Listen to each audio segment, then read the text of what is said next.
Marissa, good morning. Val, good morning. Helena McCree, good morning. Carol Hines Williams, good morning. I know I'm a little tardy this morning, but come on in the building.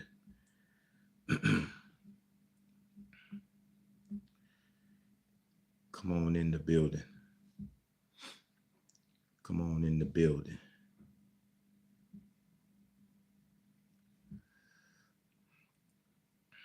Miss Joy, good morning. Tom, good morning.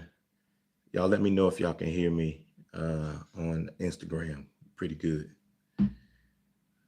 Trying something new over there this morning as I'm remote. Just tell me we can hear you fine. On Instagram only. I know Facebook and YouTube should be fine. Good morning, Rufus. Good morning. Good morning. Good morning. Kim Fuller, good morning.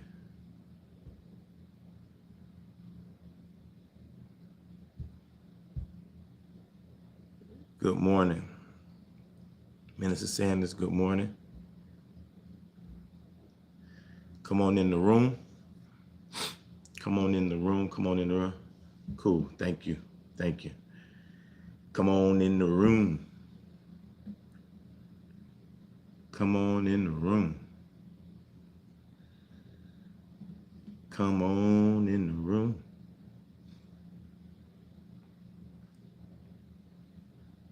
Good morning, Anthea. Good morning to you.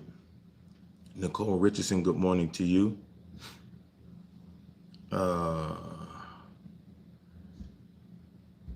Good morning to you. Like and share as you come in. Like and share as you come through. Tramika, good morning. Speak to me. It's Friday, y'all. Friday. I am at the beach in this women's conference, chilling out today. I got a session. My session is tomorrow. But it's been a morning, but we're here. Had a few things we had to work out this morning, but we're here. We're here. We're here. We're about 3 minutes in our talk. It look like it might be a group of us today that we're gonna get into it anyway. I'm sure if you folks will watch it on the replay or hear it on the replay, see it on the replay, all of that good stuff. But I usually give about 4 minutes to have folks join, catch those notifications. So y'all sit tight with me. Joy, thank you. Thank you, Val, for that. Thank y'all. Prof 94 BC. I think I spoke to you. Good morning. Good morning. All right, we're about ready to take off. Tag somebody, share this. If you don't mind. Yes, Friday. That's right. I know you ready for Friday. You watch them kids, Miss Joy. You watch them. Kevin, what's up, girl? What's up, girl? Misty T, good morning. Lanita, good morning. We're about 10 seconds away, guys, from takeoff. We're about to take this thing off.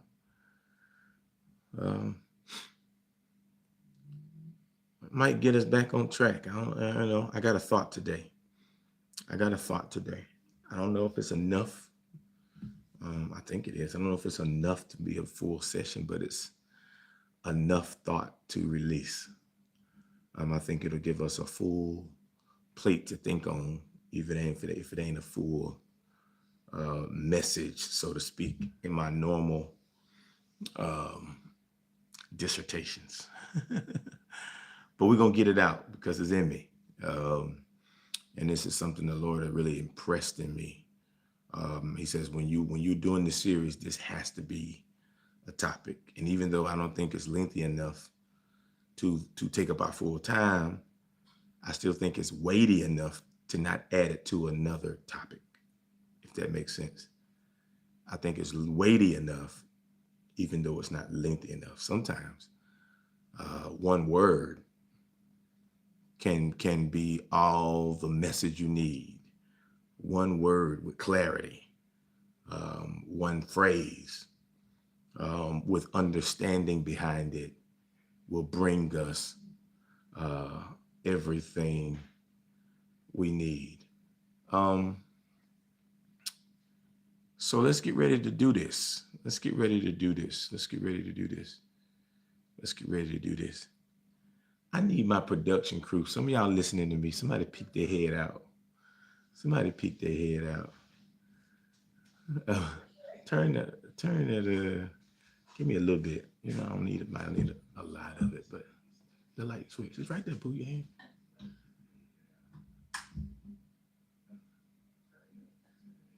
Thank you.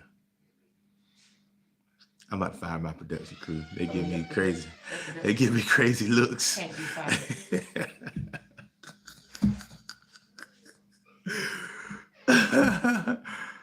Oh man, DJ Money. Good morning, man. Miss Lawanda. Good morning to you. My production crew. My wife said my production crew can't be fired. She ain't going nowhere. She give me looks just because I asked her to do something for me. Let's go. Father, we give you thanks. We give you praise for this day. We thank you for this opportunity. Have your way in this place. Move by your spirit and by your anointing. And we celebrate you in advance. In Jesus' name, amen. All right. So let's get into this this talk today. Let's get into this talk today. Let's get into where we got to go today. Let's go our daily vitamins. Proverbs 25 and 28 says, a person without self-control. For those of you who are watching or following, just fell on our page, dropped in on the live, don't know what's going on. This is Morning Momentum. This is a daily platform in which we deal with a topic for 21 days. We take 21 days to deal with the topic, and we just get better. They say it takes 21 days to build a habit or break a habit. So what we do on this platform is we try to build healthy ones, and we try to break bad ones so that we're better because of it. Des, get up, girl. Thank y'all for joining. And so listen, Proverbs 25 and 28, the Message Bible says, a person without self-control is like a house with its doors and windows knocked out. A person without self-control is like a house with its doors and windows knocked out. Proverbs 25 and 28 in the Amplified Bible says, like a city that is broken down and without walls, leaving it unprotected, is a man who has no self-control over his spirit and sets himself up for trouble. Galatians 5 and 22 says, but the Spirit produces love, joy, peace, patience, kindness, goodness, faithfulness, humility, and self-control. And there is no law against such things as these. I say it like this: love, joy, peace, patience, kindness, goodness, faithfulness, humility lays on the shoulders of self-control. You know, in that phrase, that scripture in a phrase, that scripture in Galatians 5 and 22 in the Message Bible says, what happens when we live God's way? He brings gifts into our lives, much the same way that fruit appears in an orchard. Things like affection for others, exuberance about life, and serenity. We develop a willingness to stick with things, a sense of compassion in our heart, and a conviction that a basic holiness permeates things and people. Wow. We find ourselves involved in loyal commitments, not needing to force our way in life, and able to marshal and direct our energies wisely. Wow. So that's what we are, and that's what we're talking about this month, self-control. We've said that it is the ability to manage your behavior, your emotions, and impulses to align with your personal goals and values, essentially overriding immediate desires for long-term benefits. That's what it is. Okay. Self-control is the ability to regulate and alter your responses in order to avoid undesirable behaviors and increase desirable ones. We talked about self-control is the ability to put on the brakes and think before you act. The ability, Teresa McCoy, good morning. Renee, good morning. It's the ability to put on the brakes and think before you act. On. I just saw your comment. She's unfireable. Forget you, Tanya. So let's talk about what we're going to talk about today. I want to talk from this subject. I want to talk from this subject. 3 words. I do care. I do care. And I said I do care. I use that as a topic so that I can come against the phrase that some of us use when we're over it. I don't care.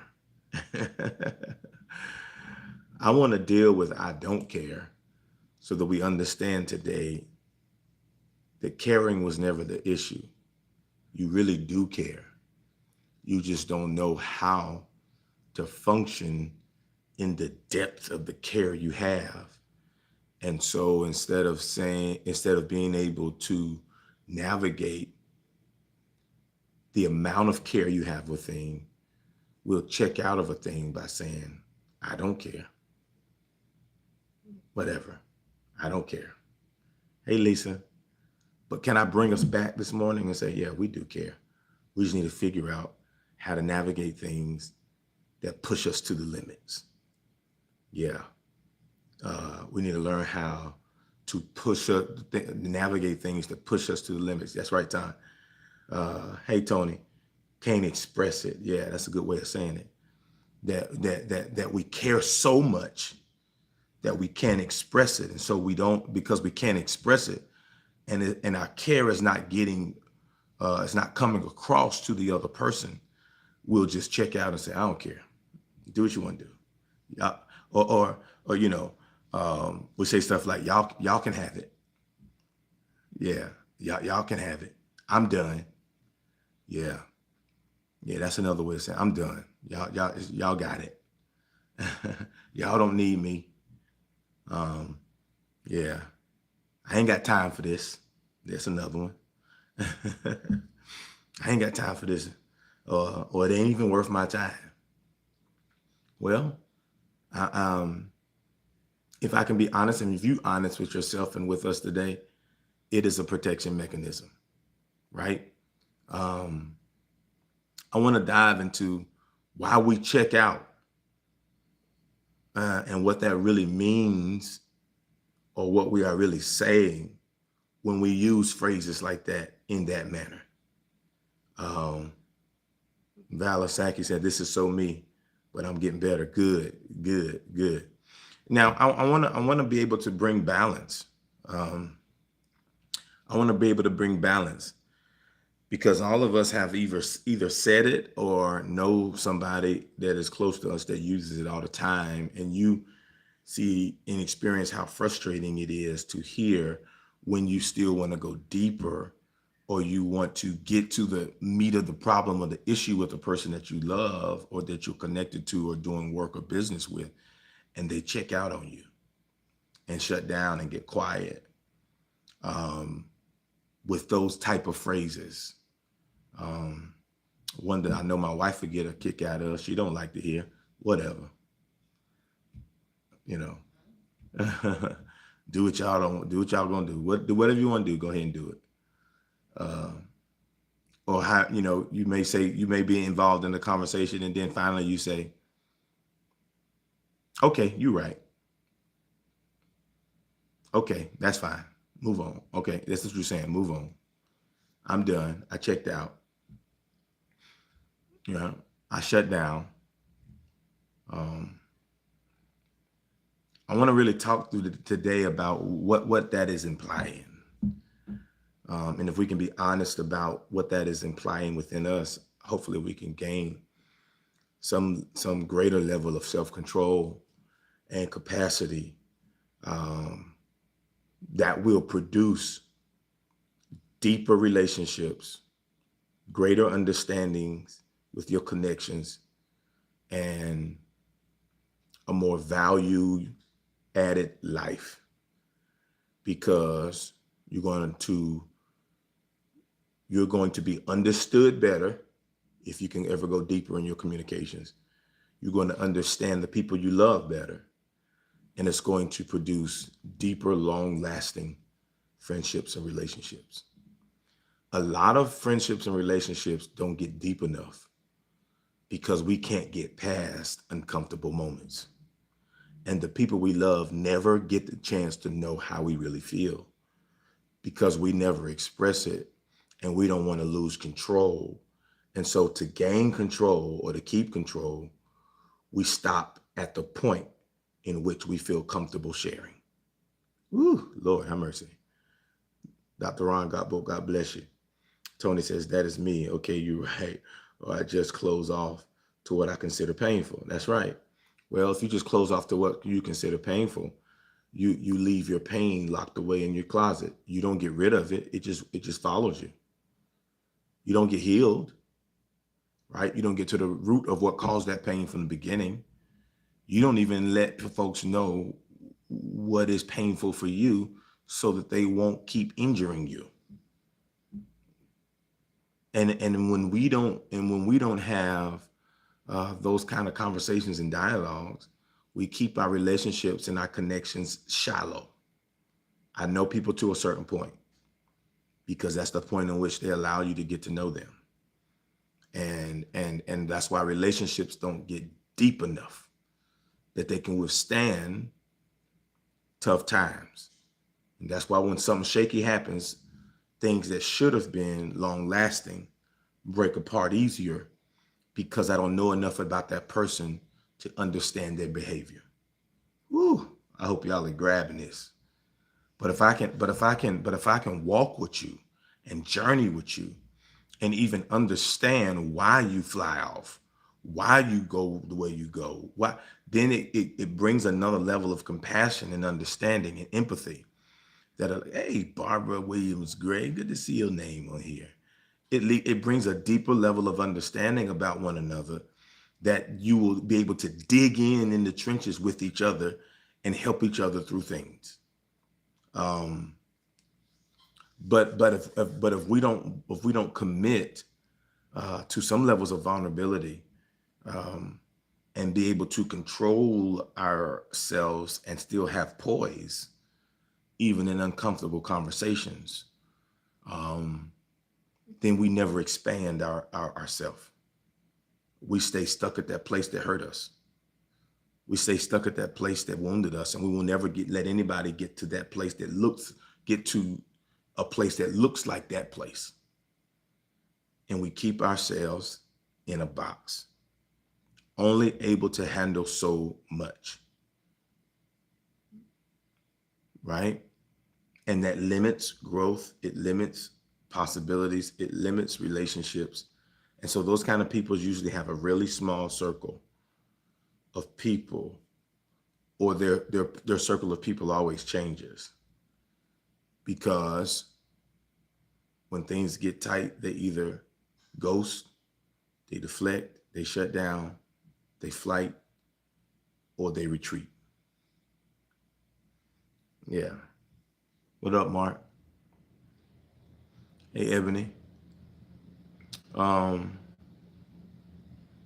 says, good morning, Apostle. Reaching in deeper, long-lasting relationships. Yes, thank God. I most definitely need more of that. Tell it like it is. So thank you, bro. Yeah, Tom, that's a good way of putting it. Jump ship. You know, you can't jump ship all the time, because what if, what are you jumping to? You jumping on another ship, or you jumping into an ocean? You got to swim.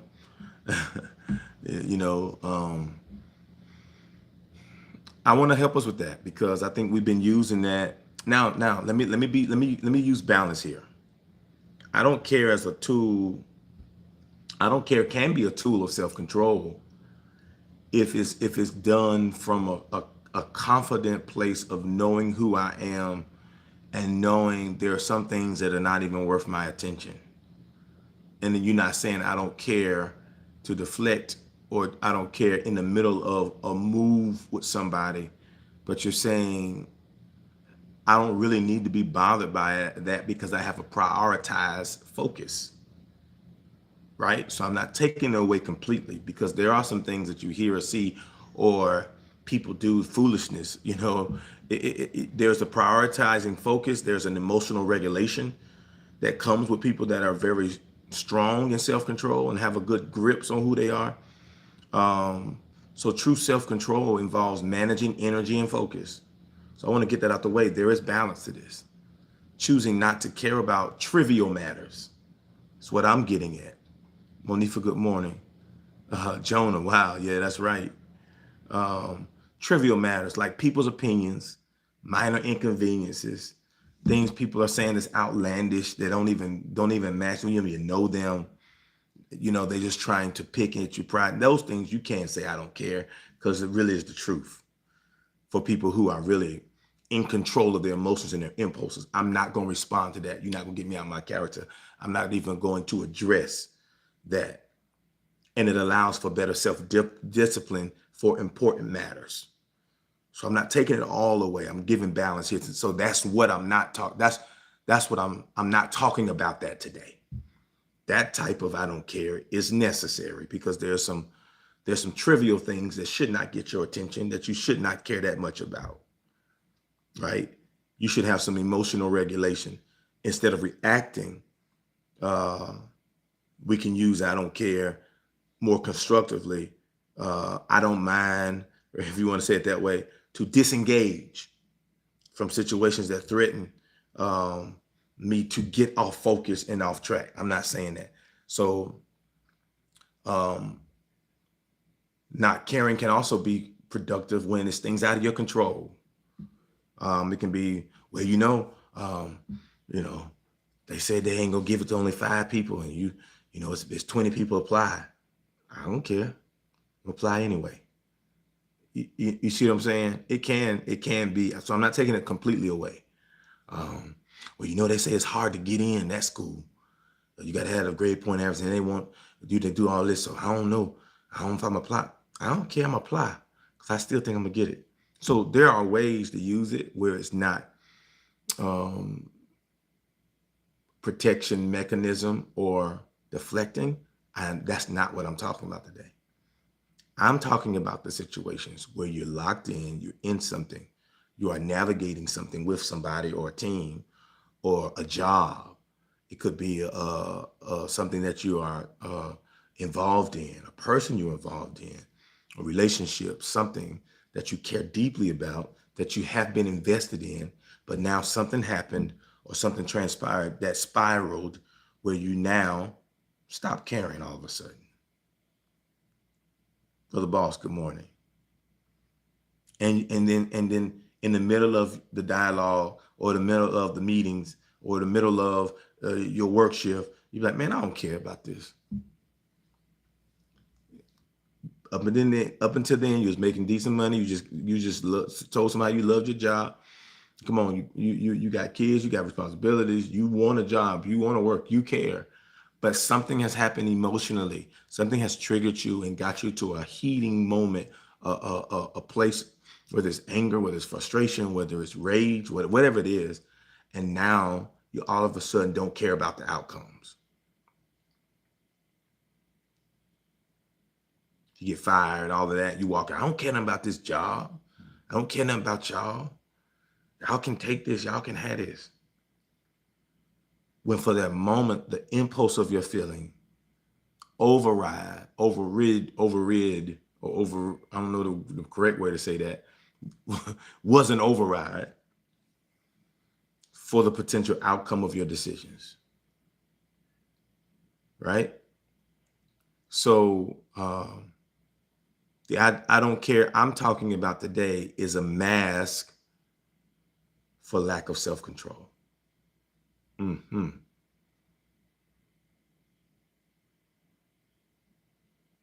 Yeah. Tony says, I haven't replied. You're right. An attempt to remove my interest. Yeah, yeah, yeah, yeah, yeah. That's what I just said. You start agreeing, not because you agree, because you're trying to get the conversation either done or deflected to something else or moved on because it started to hit something that you didn't have enough self-control to journey through. Ooh. I hope y'all listening to me today. You didn't checked out on me. Um, Sometimes it can be a mask of self-control. It can be a defensive mechanism. It's already been stated. Frequently saying I don't care can be a way to mask that you actually care too much and that you are struggling to manage your emotions. It acts as a shield, watch this, against vulnerability, right? It is a sign of impulse control failure. Remember, we talked about impulse control. Impulse is one of the three major types of self-control. But when we fail, when we have impulse control failure, that's our parachute out. A person who lacks self-control often lashes out verbally and physically, acting on immediate desires rather than rational thought. Saying, I don't care um, in these moments is a way to justify or dismiss impulsive, negative, or destructive behavior. I don't care phrase in this context is the uncontrolled state. Phrases like this often accompany a state of being uncontrolled, which can be described as wayward, rebellious, unmanageable. And they don't have to be you, just your feelings that you're feeling and what you're trying to express is unmanageable. I'm not saying that you are unmanageable to others, but you are unmanageable within yourself. And when that stuff comes in and those feelings become unmanageable, that's when you check out. The truth of the matter is, I don't care is rarely a sign of true indifference. It rarely is. It rarely, unless it's what I talked about before as relates to um, um, emotional regulation. But other than that, it truly is a sign of indifference.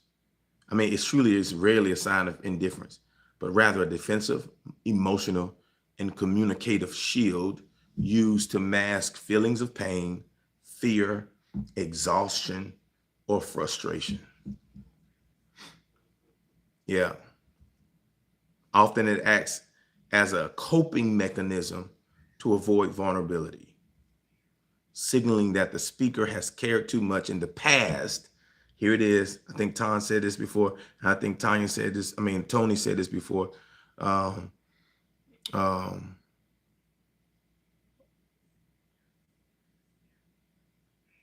that we're masking feelings of pain, fear of. Let me get back to it. Where was I at? Often it acts as a coping mechanism to avoid vulnerability, signaling the speaker has cared too much in the past, and is protecting themselves. In other words, this happened before when I did this. I'm not doing this again. I felt this once before. I'm not going to feel this again. So I'm going to protect myself. It also can imply that the speaker does not have the control, the emotional bandwidth, or capacity to think, feel, or engage any longer. I don't care is the moment where you reach your limit as it relates to your bandwidth emotionally. To feel, engage, to think, to control. I've had conversations with people that they were ready to open up. They were ready to let it go. And then the emotion hit them. They started to cry. They started to get vulnerable. And you can feel them whoop, shut back down. Oh, I almost let it, because we reached that place where we're no longer in control and we're about to lose self-control. Remember, self-control is being able to be uncomfortable with poise.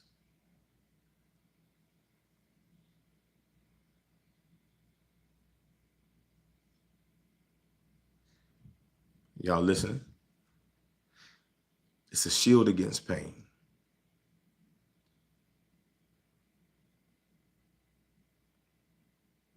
But people who operate in healthy self-control don't fear painful places.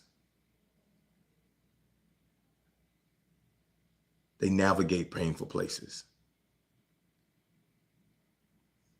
They understand pain is a part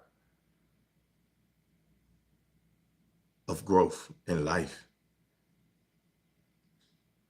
It is a part of the picture. That pain is just as much as real as happiness. And you've got to learn how to still live life and do life well through both of them.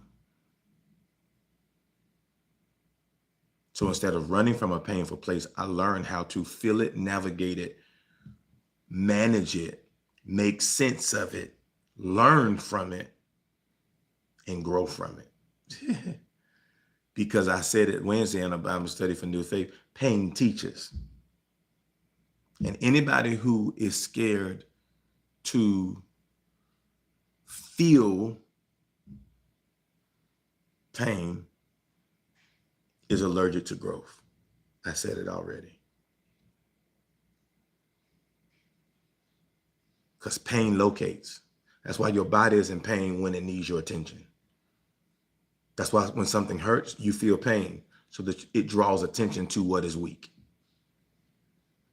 When your back hurt, that's why it hurts, because it's telling you there's either some nerves, some muscles, some pinch, something's pinched, something's not right in that area that needs either you or somebody else to look at it. And so it's the signal of focus is pain. And so that's what pain does sometimes in our life.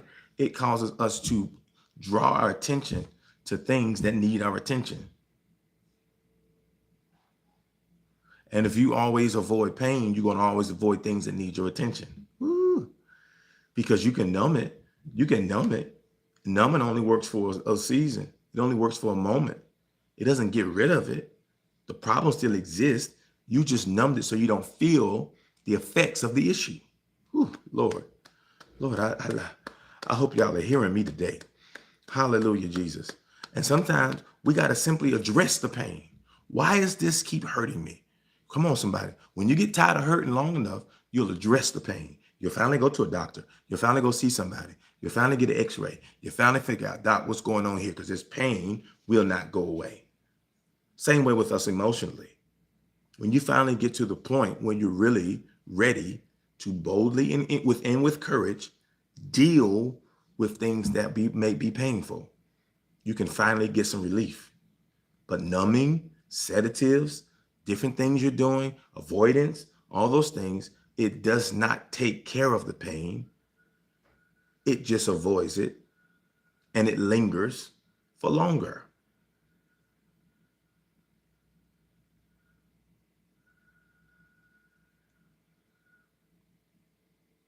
So when we say stuff like, I don't care, you're avoiding the pain of truth. Now, this might need to stand on its own too. And you probably will, because when I just said it, it was so weighty. I don't even want to explain it, because I want to teach it. So I'm going to explain it a little bit, and I'm probably going to teach it and give it its whole day. But you got to get to the place where you can handle the truth. Many of us don't grow and get to where we need to be. You heard that saying in I don't know if it was in a movie or something. You can't handle the truth. And a lot of our deficits whether it's growth, whether it's peace, whether it's finally getting healed and figuring out, because nobody wants to deal with the truth. Nobody want to say it. Nobody want to hear it. Nobody want to deal with it. Nobody want to process through it. And so we just dance around it our whole life like it ain't there. We just be fake, like we don't feel it and we ain't dealing with it and it ain't a part of who we are. Because we can't handle it. We can't handle it emotionally. We can't handle hearing it. We can't handle what that means about us, what that says about us. We can't handle the truth. And until you can handle the truth, you ain't ready to grow. Whether it's the truth about you, or it's the truth about somebody else, whether it's the truth about a situation, the truth about a result. The Bible is clear, and the truth will make you, set you free. And sometimes when those moments get to the place where we start to shield ourselves from pain, is when conversations and things get close to something we don't want to address. So I don't care. It's a survival strategy, especially in cases of past abuse, betrayal, or disappointment. Allowing the person to stop hurting by appearing indifferent. Whew. In that moment, it'll allow you to stop hurting while appearing indifferent. You appear like you don't really care, but you just want to be released from the conversation.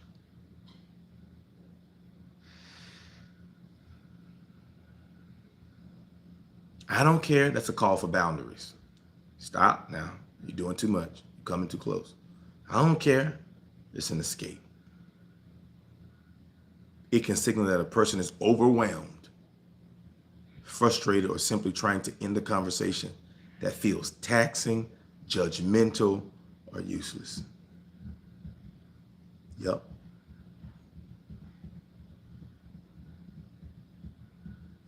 It's a mask for fear.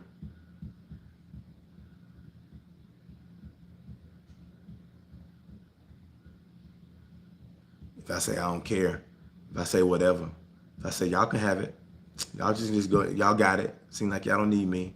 Yeah. That means I can't be hurt this time. I can't be disappointed again. So I'll just do that. It's a mask for fear.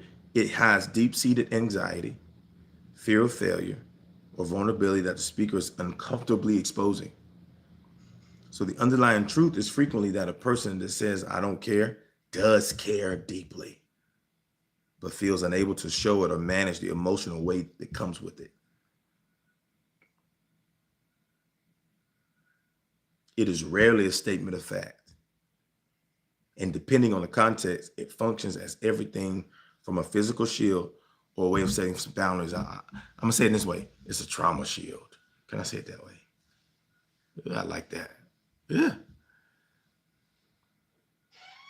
It's a survival strategy.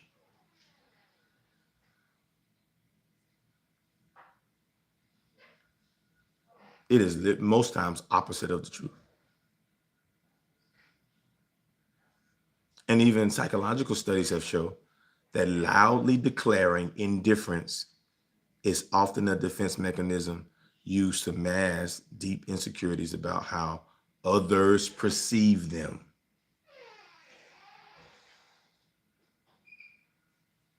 So when it's feeling like you're starting to see me wrong or think differently about me and all those other things, I'll just check out of it.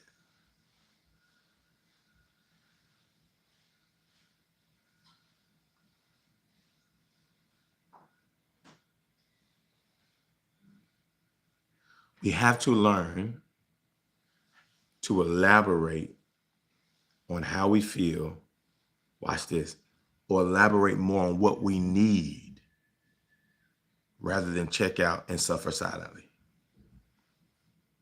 Let's talk about that, because here's what we got to get to. Instead, when things get emotionally overwhelming or people start to make you feel a certain way or things, instead of saying, I don't care, y'all just have it, y'all just take it. No. A person that has self-control can collect themselves and be honest about where they are in that moment. So if that situation is stressing you out, instead of just checking out and saying y'all can have it, say that. Y'all, this is stressing me out. Can we try this another way? How about that? How about being honest about this is getting really overwhelming. And I feel myself getting to the place where I want to just check out and let y'all go with it. But I really don't want that because I really care deeply about what we're doing. But I'm telling you, the way we're doing it now and what we're talking about is really getting to my limit. So either we can try to handle it another way, or y'all can just give me a little moment to regather and recruit. And we'll revisit this tomorrow or next week. How about that? How about that? How about being honest about where you are or what you need from the person that you are engaging in so that you can stay in the game? Remember I talked about the other day? Everybody is entitled timeouts. Even in sports, the teams are entitled timeouts that the other team cannot object if somebody has a timeout and want to take it. How about ask for one? Instead of using a phrase or making a stance and just checking out of something that you're passionate about, you love, walking away from people that you love. Some of us ain't talked to people we love in months because we checked out instead of worked through.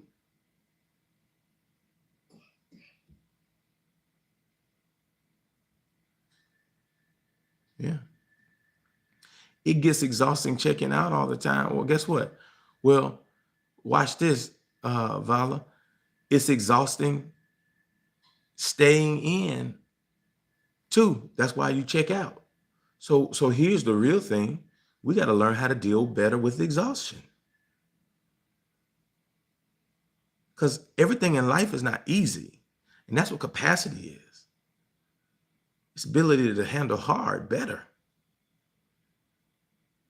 So if it's exhausting to check out all the time and it's exhausting to stay in, that means sometimes life is going to be exhausting. And how are we in areas of exhaustion? Do we find ways of self-care? Because part of self-control is self-care. There's ways to deal with exhaustion things. There's sometimes I come home and I'm exhausted because conversations that I had that day just drained me. Interactions with people are sometimes exhausting. You saying the same things over and over again, trying to help folks. They ain't trying to hear it. But then they keep coming to you for help and counseling. You saying the same things. They ain't willing to do what you're telling them.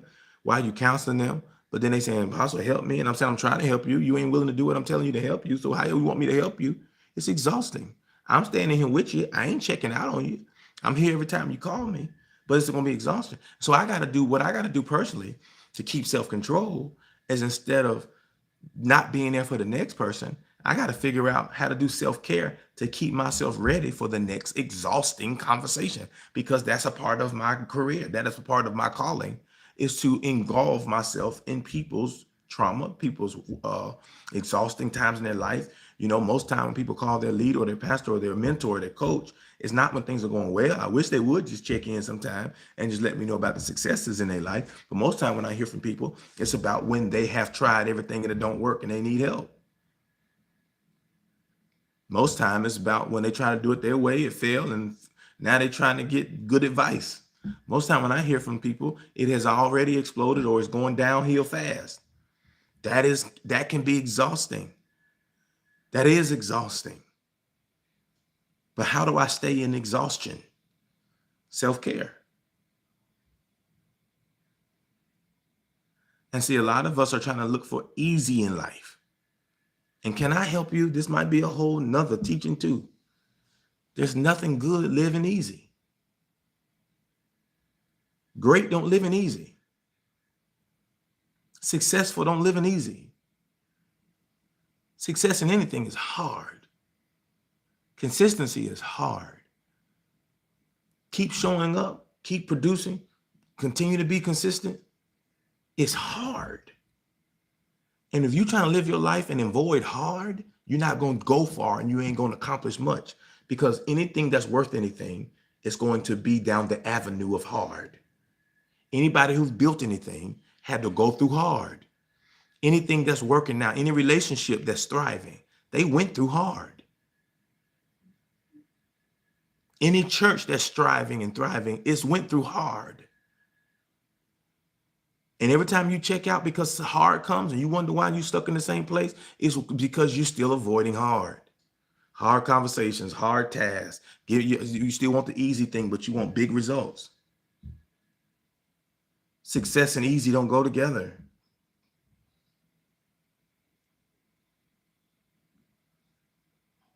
You want to stay cute all the time. You want to be happy and go look. Some conversations got to be had. That's part of leadership. I tell my leaders all the time. A lot of times when people have indifference and things go wrong, they want to come to me and make me have the conversation. You talk to them. No, you the leader. You talk to them. That comes with it. You got to have hard conversations. I do. Sometimes I got to preach hard messages. When God gives them to me, and I'm like, oh, this is gonna be tight. I got to obey God. Same way with you and your dealings. You can't just, I don't care, check out all the time. No. Even with my relationship with my wife, some of the hardest seasons of our life brought us the closest. Hearing some of the most disheartening things about each other, how each other felt about each other, when we really understood how somebody really was, it was hard to hear. I remember there's conversations where, she was honest with me, or I was honest with her, and it brought us to tears. I can't believe you feel that way about me. Or I can't believe that I made you feel that way. Or I can't believe you're at this place.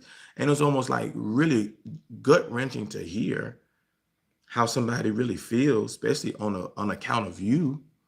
But what it did is it opened the door for us to love at a place that was before that moment not even available to us. We was able to reach places in each other to help heal. There were places that we didn't even know existed until somebody had the vulnerability and the honesty to be truthful and to go through a hard conversation to finally get to a resolution. And if you can't journey through exhaustion, if you can't journey through hard, if you can't journey through embarrassment, if you can't journey through offense, if you can't journey through disappointment, if you can't journey through perceptions, how you perceived it to be and how somebody else perceived it to be, if you can't journey through ego, that's a big one, you'll never find healing, success, and freedom. All those things live on the other side of hard.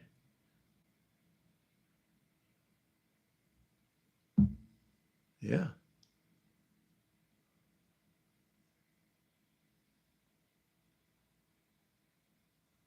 Because people that operate in self-control, very rarely, unless it's, like I said, the type of I don't care that I mentioned in the beginning, which the I don't care that's not aligned. It's trivial stuff that's not aligned with who they are. People just talking. It's just gossip and that and stuff, nagging stuff that people you don't even know. Yeah, I don't care about that. There's some things people say about, I don't care about what they think. I don't care what they say. Because I know they don't mean what, they're not coming from a good place, and we're not even engaged at all. We're not locked in. They're no part of what I'm doing. So their opinion and their commentary about what I'm doing doesn't. I'm not talking about that. I'm talking about in the matters of life and fellowship and connection. People who operate in self-control and have strong self-control rarely need to say, I don't care. Because they're often good at justifying and conveying how they feel. And instead of saying, I don't care, they are in control enough to explain to you how deeply they care and can explain to you how deeply concerned they are in the moment. They can express what they feel. They can express what they just experienced. They can express what you said and how it made you feel, how you had made them feel. They can express that stuff. So they don't need to check out of it. They can journey through it.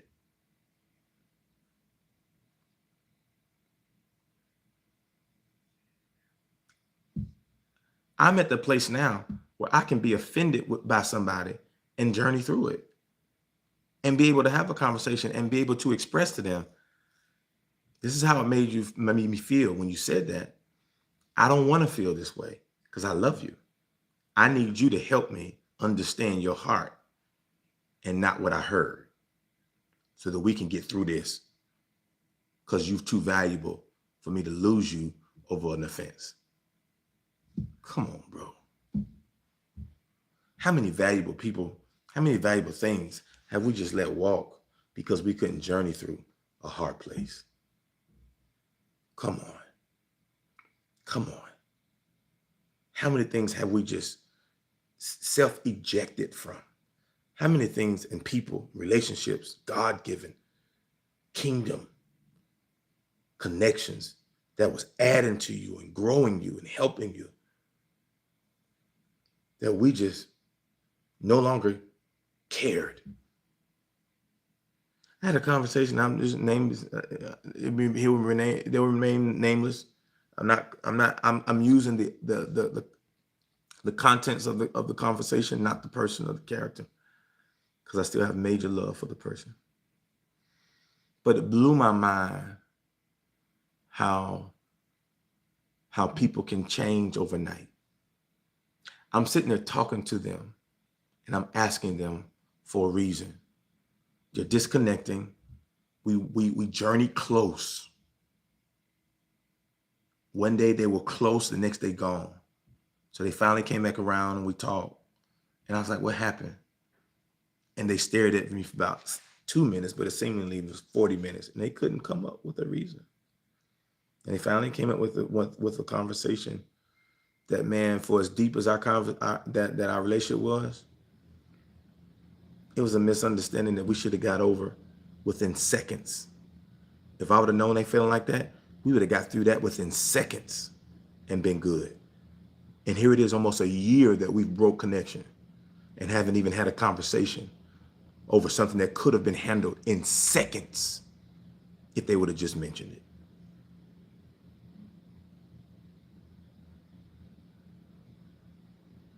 And it was heart-wrenching for me because they were telling me that they had moved on, but I could sense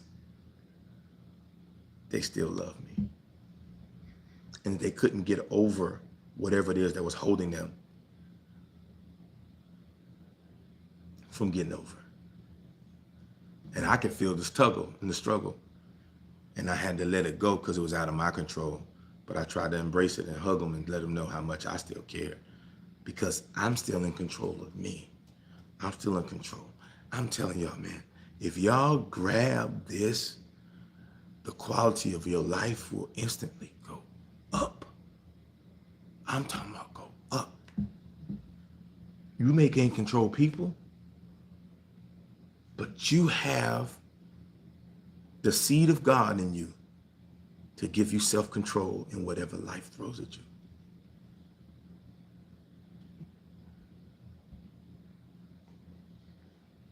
So the summary of the differences is this: lack of control, or high control, let me say that, high control uses I don't care so that they can focus on what matters. So make sure you got balance. The lack of control, of self-control, uses I don't care to justify acting out or checking out.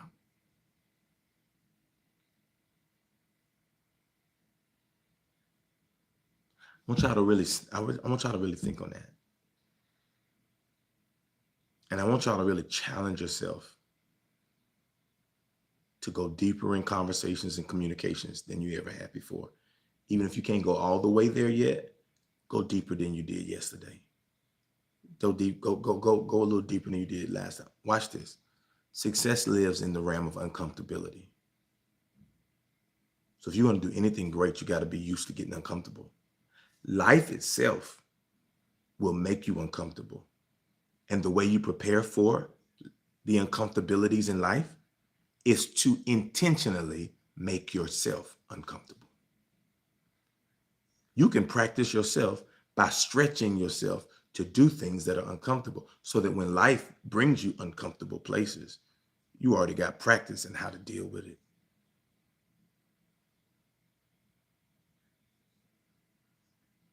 Because if we're no good, because when we do that, watch this, when we intentionally put ourselves in uncomfortable places, the practice of that causes us to be comfortable in more things. And when you're uncomfortable in things, you enlarge your comfort level. When you enlarge your comfort level, then the things that used to be uncomfortable shrinks. So now when you're comfortable with more things, you're available for no more opportunities.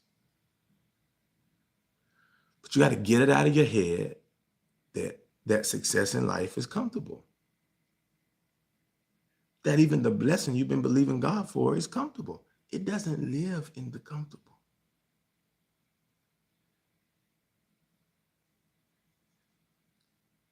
We got to handle hard better. So that hard doesn't destroy us, doesn't set us off, doesn't cause us to be a shell of ourselves, doesn't cause us to act in a way that's not befitting of who we are. But we can go through hard things with poise. We can handle hard conversations with poise. We can handle conflict with poise. We can be a representation of who God is, producing the fruit of the Spirit, even though life is challenging. That is the goal. That's your word for today. I'm done. The fact that you're watching me, the fact that you're listening to me is a sign that God's not finished with you. He gave you a new day, and with this new day, he gave you new mercy. Do me a favor, take what he gave you and win what's in front of you. Winners win. That's who you are. So go be who you are. Do what you do. Win your day. If you ain't got this merch yet, you need it in your life. Go win your day on purpose. I'll see you Monday. Peace.